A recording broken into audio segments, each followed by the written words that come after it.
a lifelong fan of General Hospital? Are you a new fan who wants to know more about the history of the show? Do you enjoy talking about the show with others? Do you find yourself yelling at the TV? Is your self-care an hour a day in Port Charles? If so, we invite you to join hosts Amanda Kimmel and Shannon Coach at the place where all the hidden conversations take place and secrets are revealed. Meet us at Pier 54, a General Hospital fan podcast. Hello. Hi.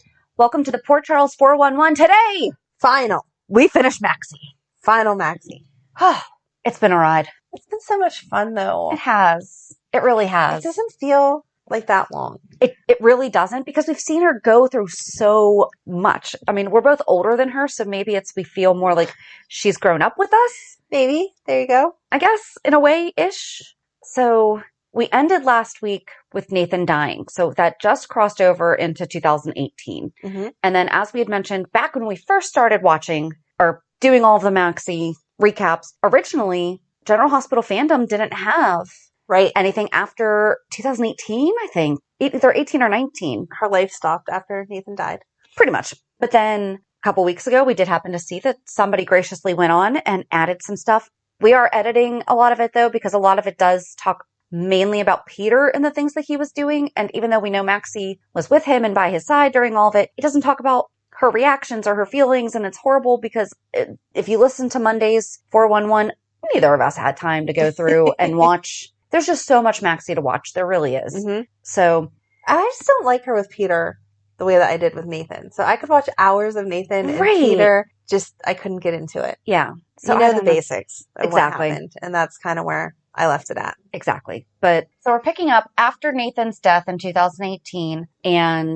But first, before we get into this week, we want to hear from you. Next week, we want to do a recap episode of what's the favorite thing that you learned about Maxie through listening to our show? Like, what was just like, whoa. Throwing a little Joey Lawrence there. You know, you're a certain age when one word, God, he was gorgeous. Mm-hmm. I loved him. How could you not? I know. How could you not? I'm with you on that one. Some of your boy band crushes, I'm not there with He wasn't a boy band. He was all himself. Exactly. Mm-hmm. His torn jeans Mm-hmm. and the white t-shirt with the plaid around his waist. And oh my gosh, those curls. Waves. It wasn't even curls. Right. It was like gorgeous. His hair. Megan calls it fluffy hair. She has a thing for boys with fluffy hair. Fluffy hair? Yes, if they have it cut like too short where it lays flat, she does not like them. But when it's just growing out that little bit, so but that he had that gorgeous shoulder length. Yes, I don't know that she'd go for now that he's long, buzz but cut. whenever it's like up. I know. He aged well, though. He did Good age well. job, Joey Lawrence. Mm-hmm. So we could do a whole podcast about Blossom, too. We should. I just started getting Madeline into that show. Okay. Anyway, back to General Hospital. But we want to know, you know, because we've had so many people write in and say, I'm a newer fan. I had no idea about any of this. Right. So we want to know. It was fun to go back. Okay, so back to Maxie. So after Nathan died, Maxie found out that his father, Cesar Faison, had Huntington's disease. And Peter did a blood test with Dr. Griffin Monroe's help on March 16th. Like his niece or nephew, it's confirmed that he hasn't inherited the Huntington's disease from his father. Because they had tested James. Right, Yeah. right.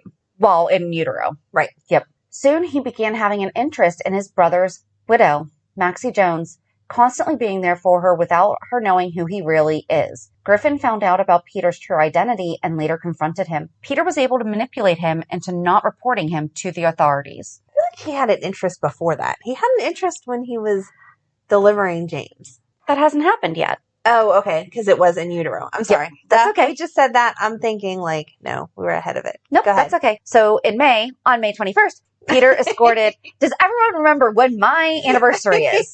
You're just going to start getting random cards next year. Happy anniversary, Shannon, and happy birthday, James.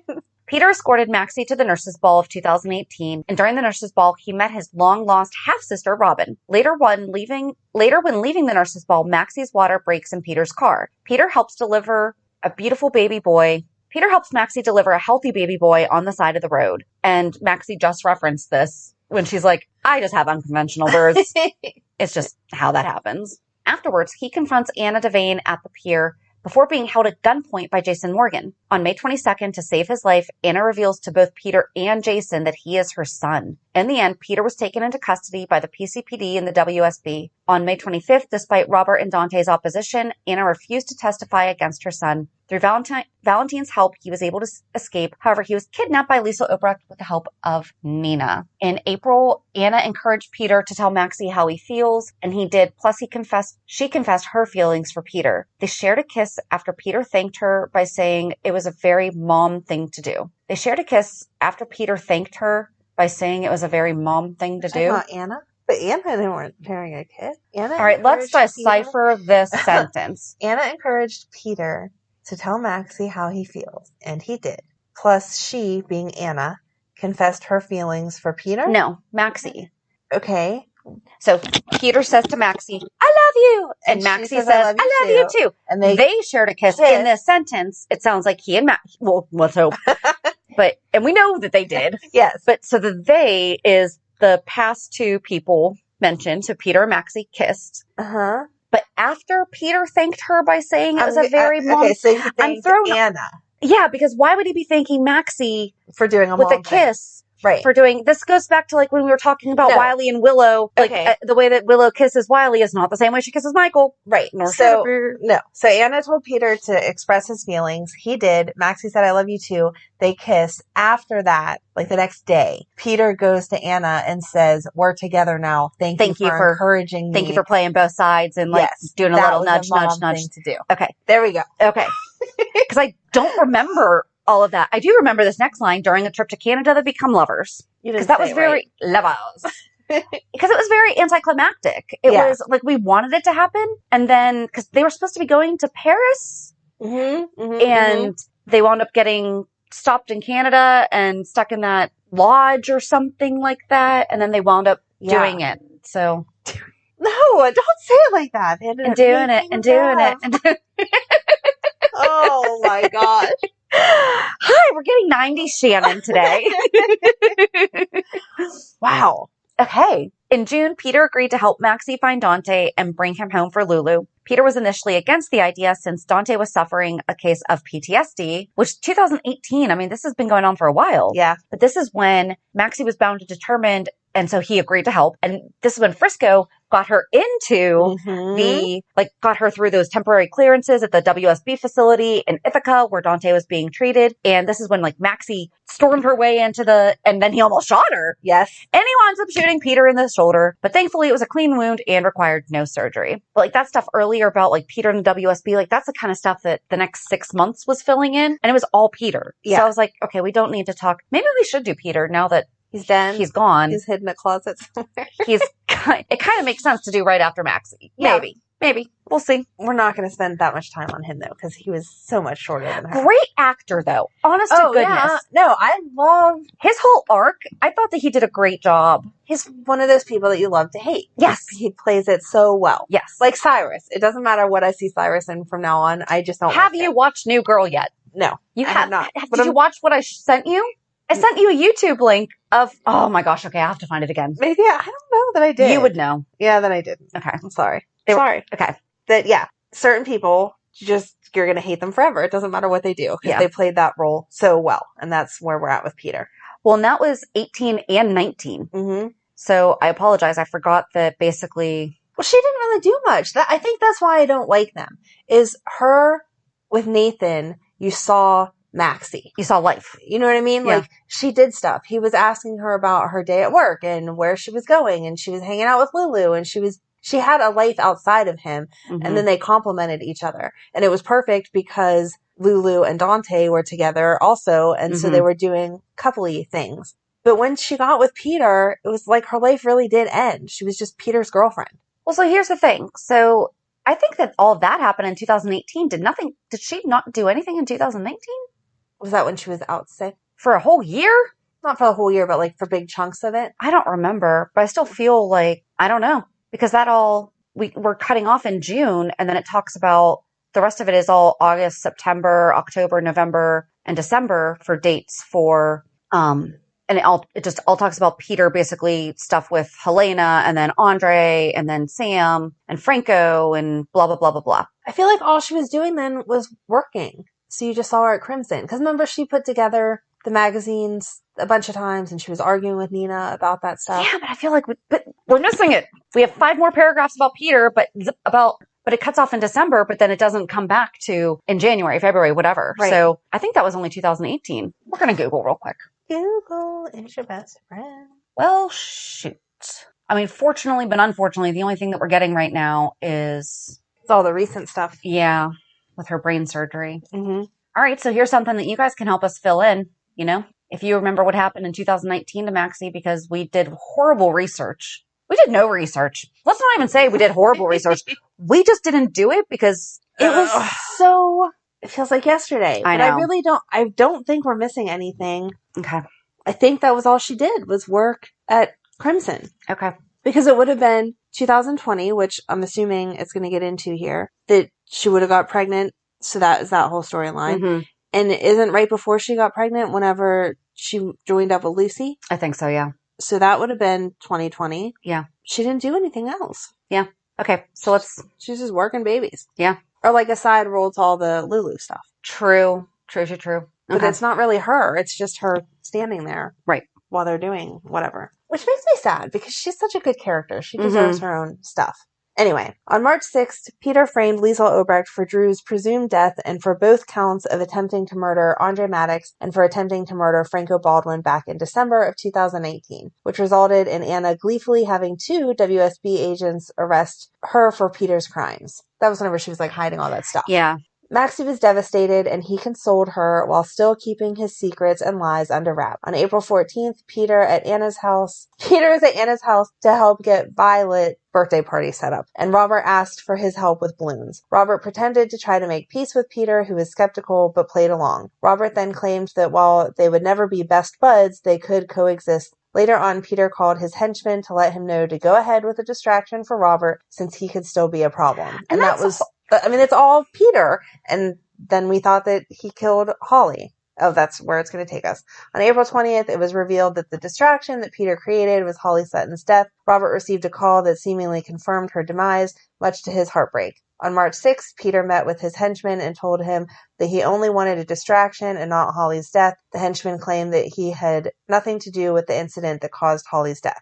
And I feel like I guess there really wasn't, this is probably very similar to 2019, what's missing, because Maxie was falling in love with him and Robert's like, there's something shady about this guy. Yes. And Peter we're seeing in the background, but we're also still seeing Maxie love him. Right. So, yeah. The Holly stuff makes me mad, though, because we saw her in that room, and now we're not doing anything with it. Well, but the problem is that was all filmed before COVID. Right. So, but we're what just happened? Forgetting that she's still locked in a room somewhere. I don't know. And now Peter's going to be dead. We're never going to find him. Oh, my gosh. Yes. Okay. He's going to be lost forever.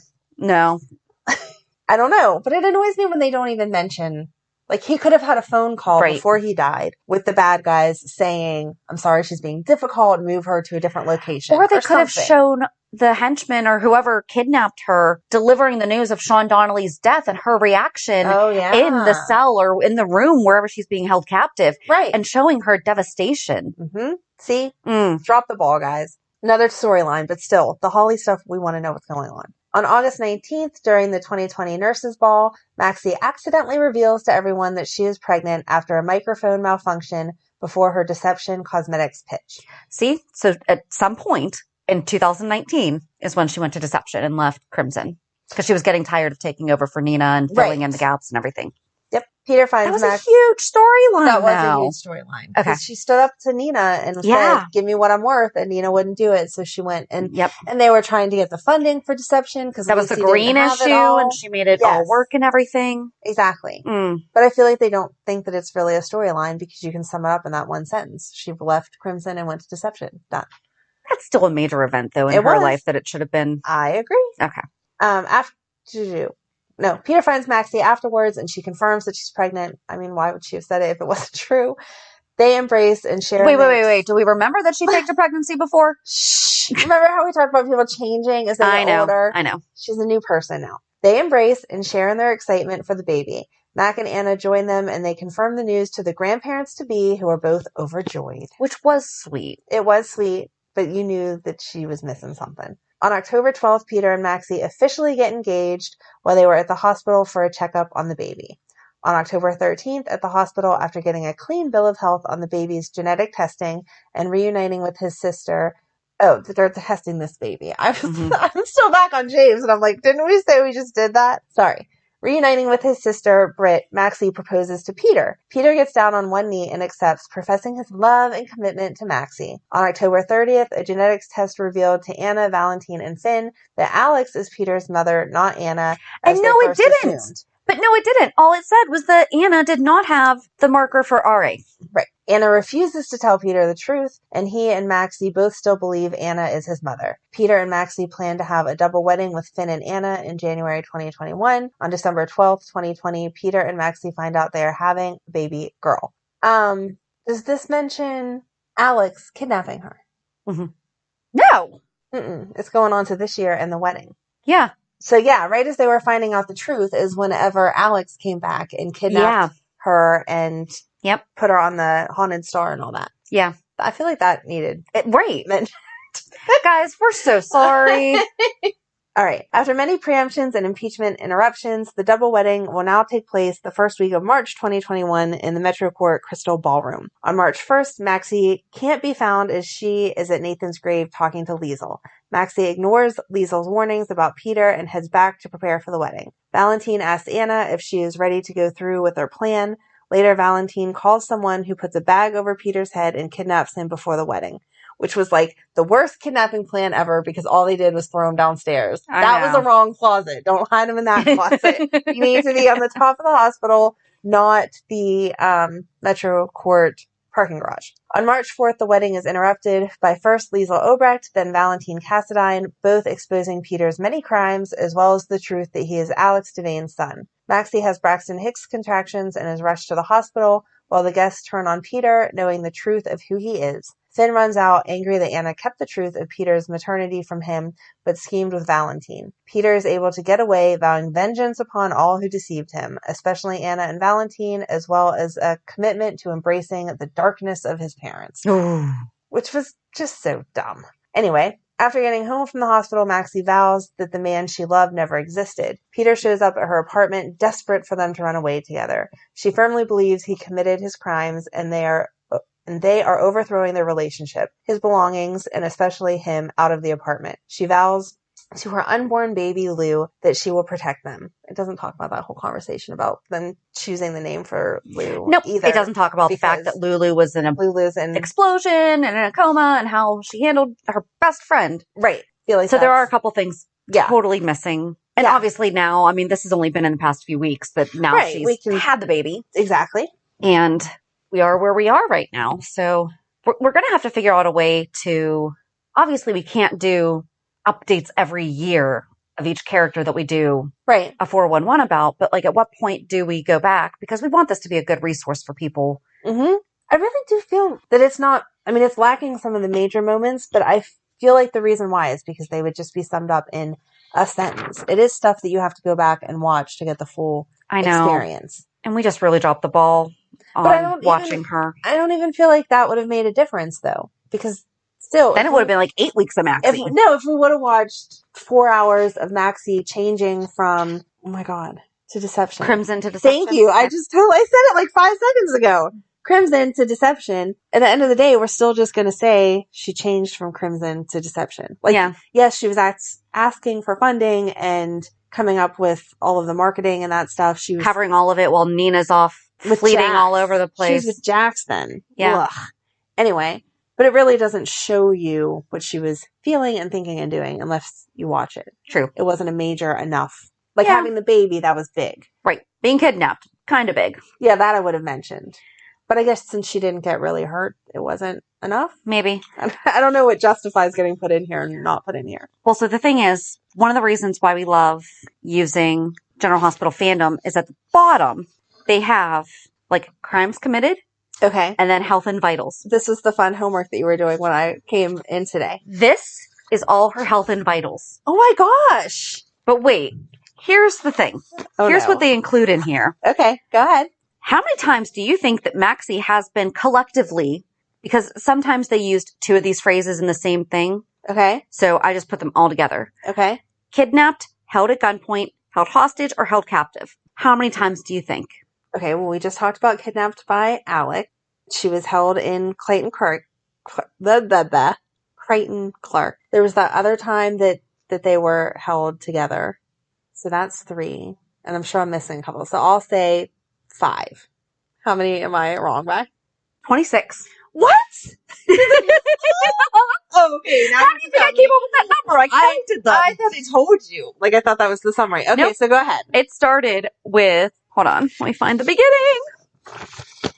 Kidnapped by Ryan Chamberlain in June 1993. Okay. Along with her mother, Felicia, and her sister, Georgie, in 2002. Xander Smith, held at gunpoint by Murphy in 2005. Held at gunpoint by Jenna in 2005. 2005 was not a good year for her. Held again at gunpoint by Murphy later on in the month, same month. Okay. By Manny in December. Oh, Manny. I forget. Held hostage at gunpoint at the Metro Court by Jerry Jackson and his team. Okay. 2007.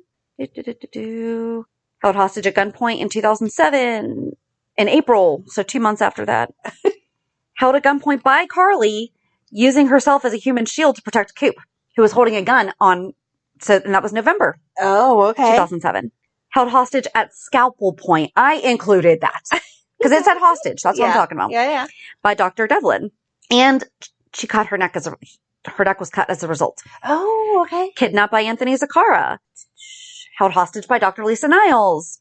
Oh. Kidnapped and held hostage along with Elizabeth by Anthony Zakara. Okay. Held hostage at gunpoint by Levi. That was the crate. I can't say it even though I can. But then again. Okay. And then kidnapped and held hostage along with Nathan by Victor and his henchmen. Okay. And then again by Drew Kane. And then held at gunpoint in a trap full of people by Landon Dixon. Held hostage at gunpoint and duct taped to a chair by one of Valentine's men. Held hostage at gunpoint with Cesar. Kidnapped at gunpoint by Alex Devane.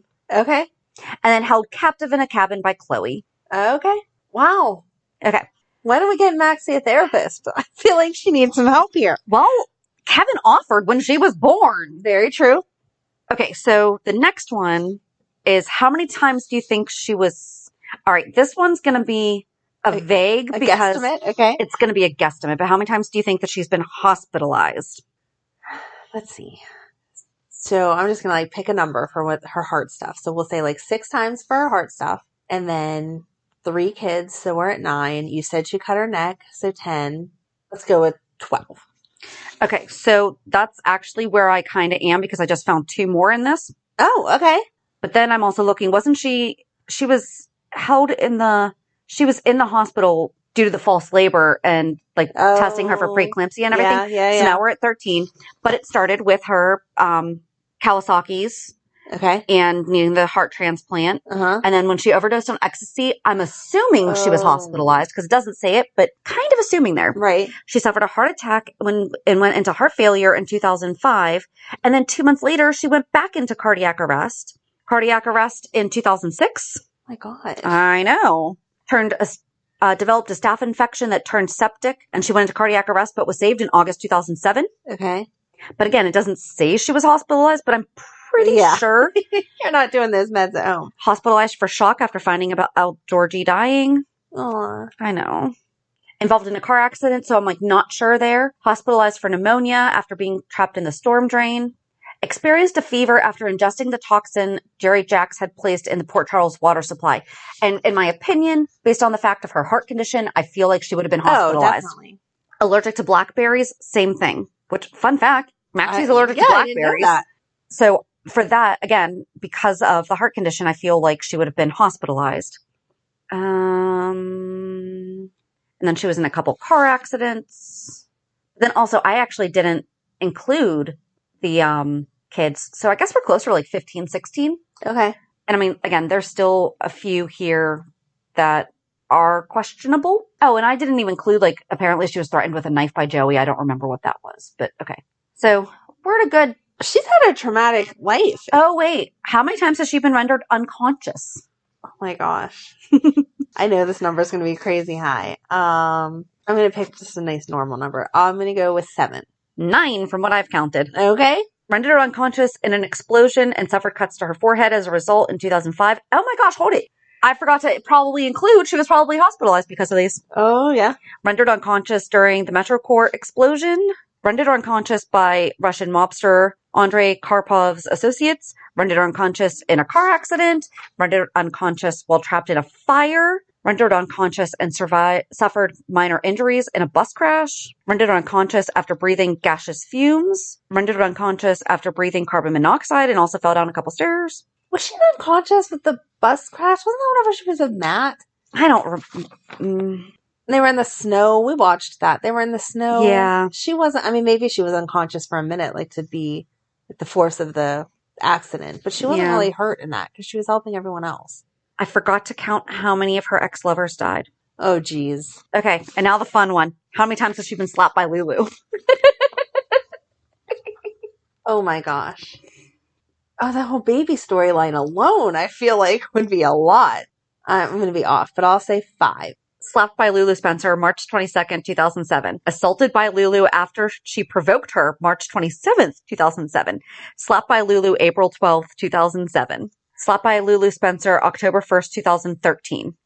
Is that it? Really? Only 4 times? I feel like that's off. Yeah. Huh. Well, good restraint for you, Lulu, because I feel like I would have wanted to smack her a few more times. Yep. Not the violence But is ever the answer. But I just love, like, I'm like, wait a second. Slapped by Lulu. Slapped by Lulu. Assaulted by Lulu. I'm like, okay. So I would probably go with more of the 5. But, Okay. I thought that one was fun. And then, I mean, they have it listed out, you know, all the different manhandled. She's also been manhandled quite a few times, but it doesn't really go into any more details. But that's our Maxie. She's had quite the life. She needs a bit. Oh, and I didn't even go over her crimes committed. That's a whole other, we've kind of discussed that. Yes. Ish. We don't need to go No. into further detail. Well, because some of it also is, was that a crime? Like she ran away in 2000. Is that a crime? Right. No. Okay. I mean, that first sentence is basic teenage stuff. Like, that's not crimes. That's just... Well, the underage drinking was. Well, yeah, but... And the stealing drugs from the hospital is.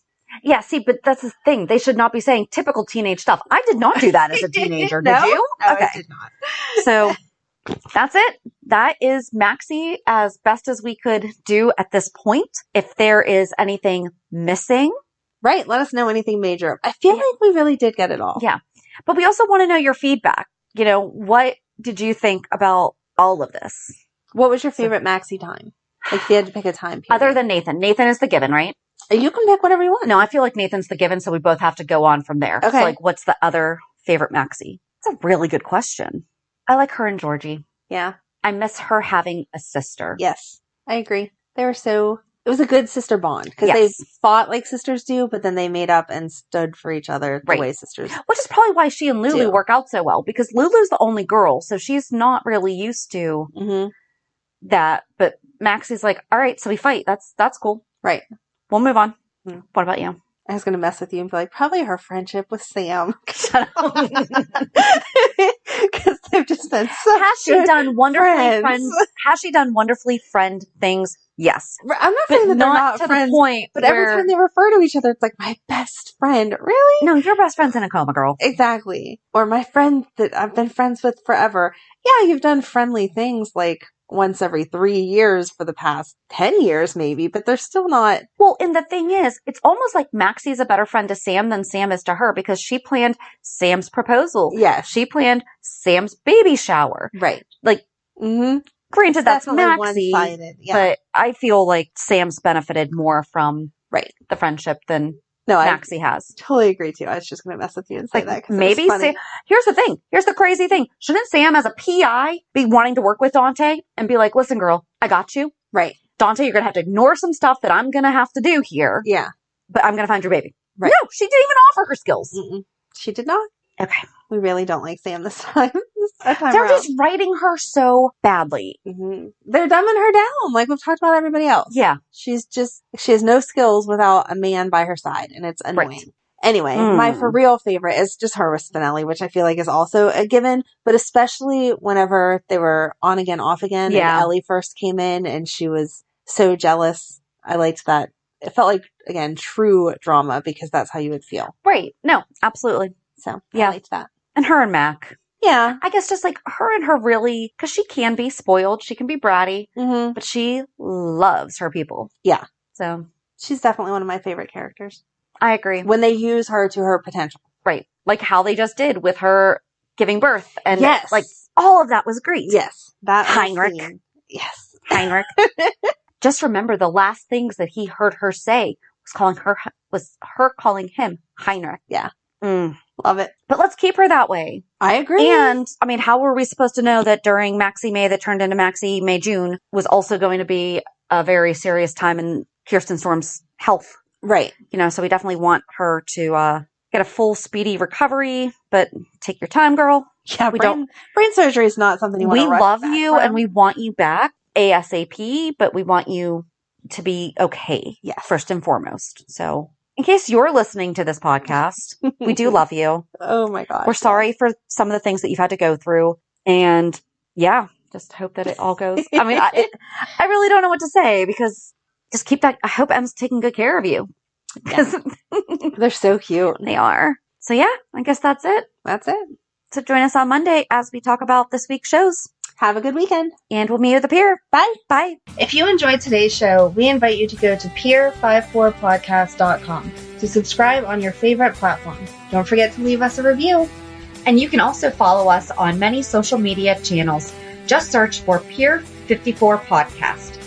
Also, we are not perfect, so if there is something that we missed or messed up, just let us know by emailing us at pier54podcast@gmail.com.